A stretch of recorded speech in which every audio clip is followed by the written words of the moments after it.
आइए मात्र 2 मिनट के अंदर गीता जी के 3 श्लोकों का सार सुने, जिन्हें सुनने के बाद आपकी जिंदगी में एक नई ऊर्जा पैदा होगी।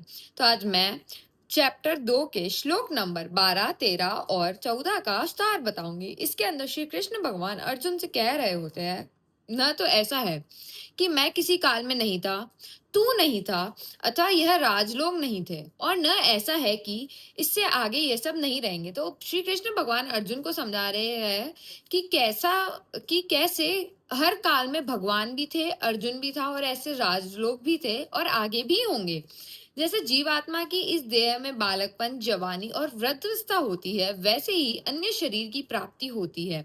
उस विषय में धीर पुरुष मोहित नहीं होता।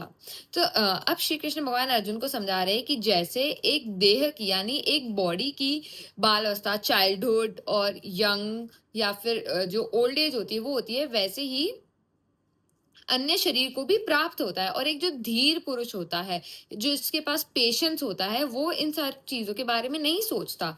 हे कुंती पुत्र, सर्दी, गर्मी और सुख दुखों को देने वाली इंद्रिया और विषयों के संयोग तो उत्पत्ति, विनाशशील और अनित्य है, इसलिए हे भरत, उसको तू सहन कर। तो अब श्री कृष्ण भगवान अर्जुन को कह रहे हैं कि ये इंद्रियों से देने वाले जो सुख दुख है, जो सर्दी गर्मी के जो योग है, ये सब तो होते रहते हैं। ये बहुत ही विनाशशील होते हैं, बहुत ही अनित्य होते हैं, इनका इस जीवन में कोई काम नहीं है। तो तू इनको सहन कर, तू इन चीजों को इग्नोर कर।